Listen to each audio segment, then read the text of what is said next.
Hello everyone, welcome to Unacademy UGC NET. आज की इस वीडियो में मैं आपके साथ डिस्कस करूंगी कि अगर आपका एम है कि अगर आपको एक आईआईटी से पीएचडी करनी है, ठीक है, तो उसके लिए क्या प्रोसेस होना चाहिए।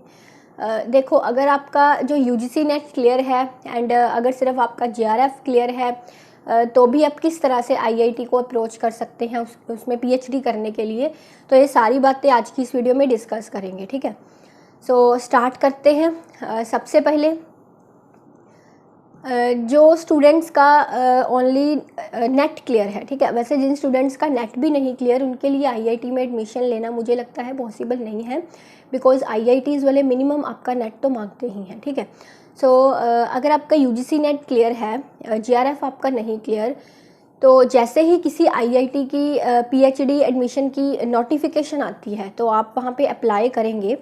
अप्लाई करते वक्त जो इसका एप्लीकेशन फॉर्म होता है उसमें आपसे बहुत सारी चीज़ें पूछी जाती हैं मोस्टली, जैसे कि आपका जो यूजीसी नेट में ऑल इंडिया रैंक कितना है, जिस यूनिवर्सिटी से आपकी मास्टर्स हुई है उस यूनिवर्सिटी की रैंकिंग क्या है, ठीक है, एनआईआरएफ में उसकी रैंकिंग क्या है, और ऐसी बहुत सारी चीज़ें जो है वो आपसे पूछी जाती हैं आपके एप्लीकेशन फॉर्म में, ठीक है।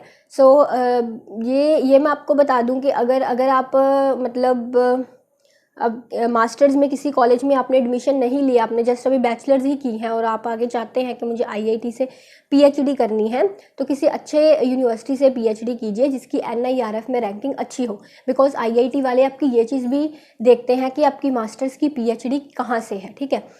उसके बाद सेकंड थिंग जो आईआईटी वाले देखते हैं कि जो आपके मास्टर्स के मार्क्स हैं वो कितने हैं, ठीक है, वो भी मैटर करते हैं। आपके मास्टर्स के मार्क्स उसकी जो परसेंटेज है वो आपकी अच्छी होनी चाहिए, एंड आपका जो यूजीसी नेट में ऑल इंडिया रैंक है वो भी मायने रखता है इसमें, ठीक है। सो उसके बाद वो आपसे सारा कुछ एप्लीकेशन फॉर्म में पूछेंगे, जैसे अगर आपका कोई रिसर्च पेपर आया है तो उसे भी साथ में आपको अटैच करना होगा। अगर आपके पास सिनॉप्सिस आपका बना हुआ है, प्रपोजल बना हुआ है, तो वो भी आपको साथ में अटैच करना होगा, ठीक है। ये सभी बातें आप एप्लीकेशन फॉर्म में पुट करते हैं। तो इसके बाद दो स्टेजेस होते हैं, रिटन टेस्ट एंड इंटरव्यू। कई आईआईटीज़ जो होती हैं वो यूजीसी नेट वालों का जैसे रिटन टेस्ट नहीं कंडक्ट करती, एंड कई आईआईटीज़ रिटन टेस्ट भी कंडक्ट करती हैं, ठीक है। सो डिपेंड करता है फ्रॉम आईआईटी टू आईआईटी। अब सपोज कीजिए अगर आपका रिटन टेस्ट कंडक्ट हुआ है तो आपको बुलाएंगे वेन्यू पे। तो यहाँ पे जब आप रिटन टेस्ट देंगे तो रिटन टेस्ट के बाद वो एक लिस्ट शॉर्ट लिस्ट कर देंगे कैंडिडेट्स को जो भी रिटन टेस्ट में पास हुए हैं, और उसके बाद नेक्स्ट स्टेज इंटरव्यू का होता है। और यहाँ पे जो रिटन टेस्ट क्लियर करते हैं उनकी लिस्ट बहुत बड़ी होती है, ठीक है, वो बहुत सारे कैंडिडेट्स होते हैं, लेकिन इंटरव्यू के बाद जो फाइनल बचते हैं वो बहुत ही थोड़े कैंडिडेट्स रह जाते हैं। तो इसीलिए अगर आपका रिटन टेस्ट क्लियर हो जाए तो ये मत सोचिएगा कि आप सेलेक्ट हो ही जाएंगे, बिकॉज रिटन टेस्ट क्लियर होने के बाद भी इंटरव्यू में सिलेक्शन के चांसेस बहुत कम होते हैं, बिकॉज सपोज कीजिए अगर रिटन टेस्ट में उन्होंने एक फील्ड से 50 स्टूडेंट सेलेक्ट किए हैं, तो इंटरव्यू के बाद जस्ट वो 50 में पहले 4-5 स्टूडेंट जो हैं वही सिलेक्ट हो पाते हैं, ठीक है। सो दूसरी बात, अगर आपका जेआरएफ क्लियर है तो ये और भी अच्छी बात है एक आईआईटी में एडमिशन लेने के लिए। तो मोस्टली जब मैंने आईआईटी में दिया था इंटरव्यू तो मेरे टाइम पे रिटन टेस्ट नहीं हुआ था, जस्ट इंटरव्यू ही हुआ था मेरा, ठीक है। तो जैसे अगर आपका जेआरएफ क्लियर है तो ऑब्वियसली आपका ऑल इंडिया रैंक अच्छा ही होगा, तो आप जो एप्लीकेशन फॉर्म है वहाँ पे आपको अपना रैंक भी मेंशन करना पड़ेगा, और उनकी ये 2-3 ऐसी रिक्वायरमेंट्स होती हैं, जैसे अगर आपका ऑल इंडिया रैंक 30 से कम है तो है ना वो प्रेफर करते हैं आपको, या फिर अगर आपकी यूनिवर्सिटी है उसकी एनआईआरएफ रैंकिंग अच्छी है तो तब अब वो आपको प्रेफर करते हैं, या फिर आपका यूजीसी नेट के अलावा आपके पास कोई स्कॉलरशिप भी है, जैसे एक तो उनका गेट का टेस्ट भी अलग से होता है ना, उसके अलावा आपके पास अगर कोई फेलोशिप भी है, जैसे अगर जेआरएफ की फेलोशिप मिल रही है आपको, तो वो भी एक आपके लिए प्लस पॉइंट बनता है। तो ये 2-3 बातें आपके लिए प्लस पॉइंट बनती हैं अगर आपका यूजीसी नेट में रैंक जो है वो 30 से कम है, ठीक है, ऑल इंडिया रैंक 30 से कम है। दूसरी बात, आपका अगर यूजीसी नेट के साथ आपको कोई फेलोशिप भी अवेल्ड है, जेआरएफ की है या कोई भी और फेलोशिप आपके पास है, ठीक है। तो तीसरी बात, अगर आपकी यूनिवर्सिटी रैंकिंग भी अच्छी है तो, ठीक है। सो ये 2-3 बातें वहाँ पे मतलब मायने रखती हैं एप्लीकेशन फॉर्म फिल आउट करते वक्त। तो अगर डायरेक्ट आपका इंटरव्यू होना है, रिटन टेस्ट नहीं होना, तो वो एप्लीकेशन फॉर्म जब आप फिल करते हैं उसी से कैंडिडेट्स को शॉर्ट लिस्ट कर लेते हैं अकॉर्डिंग टू देयर मैरिड, ठीक है, according to their masters marks and जो भी मैंने आपको 3-4 क्रिटेरिया इसके बताए, तो उसके अकॉर्डिंग वो कैंडिडेट्स को शॉर्ट लिस्ट कर लेते हैं। मोस्टली वो आपका जो यूजीसी नेट का रैंक है उसे बहुत प्रेफर करते हैं, तो ये चीज़ आप ध्यान में रखिएगा। जो आपका रैंक, अगर आप आईआईटी में एडमिशन लेना चाहते हैं तो आपकी परसेंटाइल स्कोर काफ़ी अच्छी होनी चाहिए, आपका नेट में रैंक बहुत अच्छा होना चाहिए, ठीक है। तो मोस्टली वो प्रेफर करते हैं उन कैंडिडेट्स को जिनके पास कोई फेलोशिप भी हो एंड जिनका रैंक भी ऑल इंडिया जो है वो अच्छा हो, ठीक है।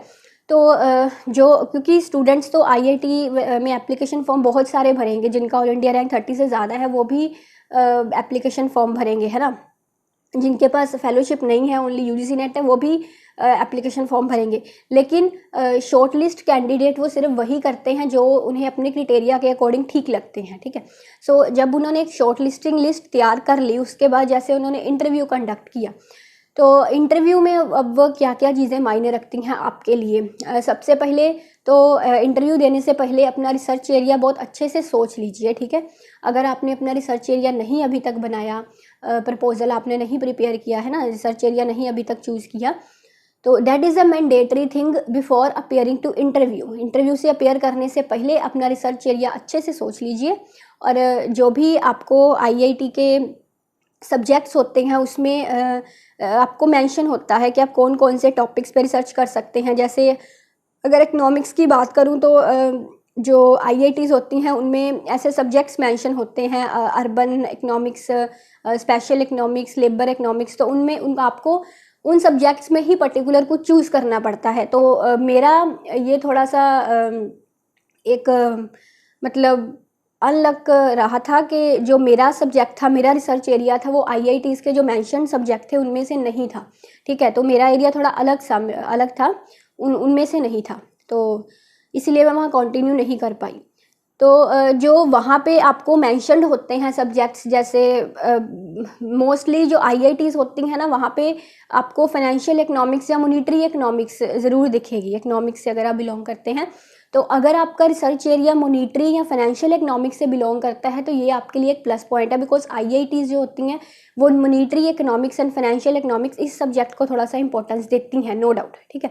सो उसके बाद जब आपका इंटरव्यू हुआ, तो इंटरव्यू के टाइम पे आपका रिसर्च एरिया आपको अच्छे से पता होना चाहिए, क्यों आप उस एरिया में इंटरेस्टेड हैं आपको ये मालूम होना चाहिए, एंड किस तरह से उस एरिया में आप फ्यूचर में रिसर्च करना चाहते हैं, क्या क्या आपके ऑब्जेक्टिव्स हैं उस एरिया को लेके, एम्स क्या क्या है, ठीक है, और क्या प्रूव करना चाहते हैं आप उस एरिया के बारे में फ्यूचर में, ये सब बातें आपको पता होनी चाहिए।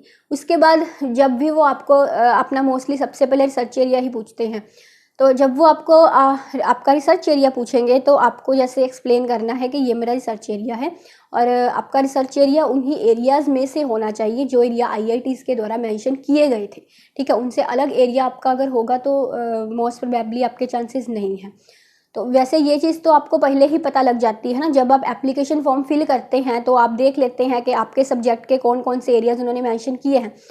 तो अगर आपका एरिया वहाँ पे मेंशन नहीं है तो आप फिर एप्लीकेशन फॉर्म ही फिल मत कीजिए, बिकॉज उसका कोई फ़ायदा नहीं होगा। या फिर अगर आप एलिजिबल हैं कि आप अपना एरिया चेंज कर लेंगे, ठीक है ना, तो फिर आप ज़रूर भर दीजिए। लेकिन अगर आपको है कि मुझे इसी एरिया में रिसर्च करनी है, अपना एरिया चेंज नहीं करना, और आपका एरिया मेंशन भी नहीं है आईआईटीज़ के सब्जेक्ट्स में, तो फिर आप फॉर्म फिल मत कीजिए, बिकॉज फिर कोई फ़ायदा ही नहीं है फॉर्म फिल करने का।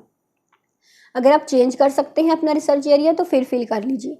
तो उसके बाद जैसे उन्होंने आपसे आपका रिसर्च एरिया पूछा, उसे थोड़ा सा इलेबोरेट करने के लिए बोलेंगे, क्यों ये रिसर्च एरिया आपने चूज़ किया और इस आईआईटी को आपने क्यों प्रेफर किया, ठीक है, ऐसे करके क्वेश्चंस पूछेंगे। और फिर आपका रिसर्च एरिया जिस सब पार्ट से बिलोंग करता है, जैसे फॉर एग्जांपल आपका जो रिसर्च एरिया है वो कंज्यूमर बिहेवियर पे है, तो कंज्यूमर बिहेवियर जो है वो माइक्रो इकोनॉमिक्स से बिलोंग करता है ना, सो वो आपको माइक्रो इकोनॉमिक्स से क्वेश्चन पूछ लेंगे। इसी तरह से अगर आपका रिसर्च एरिया जो है वो डेवलपमेंट इकोनॉमिक्स से बिलोंग करता है तो उससे क्वेश्चन पूछ लेंगे। अगर आपका मॉनिटरी इकोनॉमिक्स से बिलोंग करता है तो वो उससे क्वेश्चन पूछ लेंगे, ठीक है। So financial economics and monetary economics से एक मेजर पोर्शंस होते हैं, मैंने आपको पहले भी बताया। सो कोशिश कीजिए अगर आपका रिसर्च एरिया इनमें से कुछ है तो फिर आपके लिए आईआईटी आपके लिए ही बनी है, ठीक है।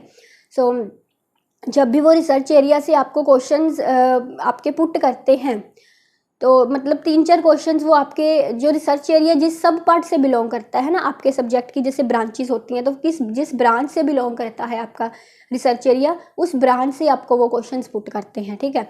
तो उसके बाद कुछ डेज़ में, मतलब 15-20 दिन में आपका जो फाइनल रिज़ल्ट आ जाता है। लेकिन जो कैंडिडेट्स उन्होंने इंटरव्यू के बाद सेलेक्ट किए होते हैं, उनकी रेशो बहुत कम होती है। जैसे मैंने आपको पहले बताया कि अगर आपका रिटन टेस्ट कंडक्ट हुआ है तो होपफुली बहुत सारे स्टूडेंट्स उसमें सिलेक्ट हो जाएंगे, लेकिन इंटरव्यू के बाद वो बहुत कम सिलेक्शन होती है, ठीक है। वो जस्ट टॉप के स्टूडेंट्स वो सिलेक्ट करते हैं जिनकी रैंक भी अच्छा है, मार्क्स भी अच्छे हैं, ठीक है, क्वेश्चंस के आंसर्स भी उन्होंने सारे दिए और उनका जो रिसर्च एरिया है वो भी आईआईटी के एरिया से मैच करता है, तो उन्हीं स्टूडेंट्स को पकड़ते हैं। तो मैं यहाँ पे आपको सबसे इम्पोर्टेंट 2 चीज़ें बताऊँगी किसी भी आईआईटी में अपनी पीएचडी को कंटिन्यू करने के लिए। एक तो आपके पास यूजीसी नेट के साथ फेलोशिप होनी चाहिए, ठीक है। दूसरी बात, आपका रैंक जो है ऑल इंडिया रैंक वो 30 से कम हो तो वो आपको प्रेफर करेंगे। और तीसरी बात यहाँ पे ये है कि आपका रिसर्च एरिया जो है वो आईआईटीज़ के जो भी एरियाज़ हैं उनसे मैच होना चाहिए। अगर आपके पास ये 3 बातें हैं, ये 3 कंडीशंस है, तो आप किसी भी आईआईटी में अपीयर हो सकते हैं। बिकॉज मेरा तो ये रहा था कि मैंने जो भी आईआईटीज़ के एरियाज़ देखे थे, मोस्टली मेरा एरिया उनसे मैच नहीं हुआ था, सो डैट्स वाई मैंने आईआईटी में अपीयर नहीं किया। सो अगर आपका एरिया जो है वो आईआईटी के एरिया से मैच करता है, जैसे मिलिट्री इकोनॉमिक्स है, फाइनेंशियल इकोनॉमिक्स है, अर्बन इकोनॉमिक्स, स्पेशल इकोनॉमिक्स, ये भी माइक्रो इकोनॉमिक्स है तब भी, ठीक है, मैक्रो भी होता है वहाँ पे। सो उनके एरिया में इंडियन इकोनॉमी, डेवलपमेंट इकोनॉमिक्स ये थोड़े कम देखने को मिलते हैं, तो मेरा जो एरिया था वो इंडियन इकोनॉमी से बिलोंग करता था, ठीक है। सो इस तरह से आप आईआईटी के लिए मैंने आपको बता दिया कि कौन कौन सी बातें इंपॉर्टेंट हैं और कौन कौन सी आप में क्वालिफिकेशंस होनी चाहिए आईआईटी का इंटरव्यू क्रैक करने के लिए एंड आईआईटी से पीएचडी की शुरुआत करने के लिए। और आईआईटी में पीएचडी करने के यस नो डाउट एडवांटेजेस बहुत हैं। जैसे वहाँ एक तो बिकॉज वो सेंट्रल यूनिवर्सिटी है, ठीक है, आपको बहुत सारी फैसिलिटीज़ वहाँ मिलती हैं और वहाँ पे जो फ़ीस स्ट्रक्चर है वो बहुत ही ज़्यादा माइन्यूट होता है, बहुत ज़्यादा माइन्यूट, ठीक है। अगर आप वहाँ पे रह भी रहे हैं, वहीं के हॉस्टल में रह रहे हैं, तो हॉस्टल रेंट बहुत माइन्यूट होता है बिकॉज वो आईआईटी है, सेंट्रल फंडेड है, ठीक है। फैसिलिटीज़ बहुत मिलती हैं एंड आईआईटीज़ में आपको जो प्रेशर है, मतलब जो पढ़ाई है वो भी बहुत तरीके से करवाई जाती है, अच्छी स्टडी करवाई जाती है। मतलब ये नहीं है कि जैसे प्राइवेट यूनिवर्सिटी की तरह एक फॉर्मेलिटी वाली पीएचडी होती है ना, वैसे नहीं है। वहाँ पे बहुत अच्छी खासी आपको पीएचडी करवाई जाती है और पीएचडी करने के बाद आपको अपने सब्जेक्ट की बहुत अच्छी नॉलेज जो है वो गैदर हो जाती है। तो ये कुछ अच्छी बातें हैं आईआईटीज़ के बारे में और बहुत अच्छी अच्छी आईआईटीज़ हैं इंडिया में। आप अपनी लोकेशन के अकॉर्डिंग कि आप कहाँ रहते हैं, ठीक है, अपनी बातों के अकॉर्डिंग अपनी फैमिली की सलाह लेके किसी भी आईआईटी में जो है वो अप्लाई कर सकते हैं, उनका जब भी एप्लीकेशन फॉर्म आए तब। ये कुछ इंपॉर्टेंट बातें थी आपके लिए। और अनअकैडमी पे जैसे कि मेरा लाइव चलता है यूजीसी नेट इकोनॉमिक्स को लेके, तो 5 बजे की लाइव क्लास ये होती है, ठीक है। सो अनअकैडमी पे इस क्लास को ज़रूर ज्वाइन किया कीजिए, ये स्पेशल क्लास होती है एकदम फ्री ऑफ कॉस्ट। एंड उसके अलावा 12 बजे भी हमारी इसी चैनल पे मेरी क्लास है लाइव, जिसमें मैं आज जो मैथमेटिकल इकोनॉमिक्स है उसके कुछ सम्स आपसे डिस्कस करूँगी, ठीक है। सो इस वीडियो में इतना ही, मिलते हैं नेक्स्ट वीडियो में। Hopefully you like that. Thank you.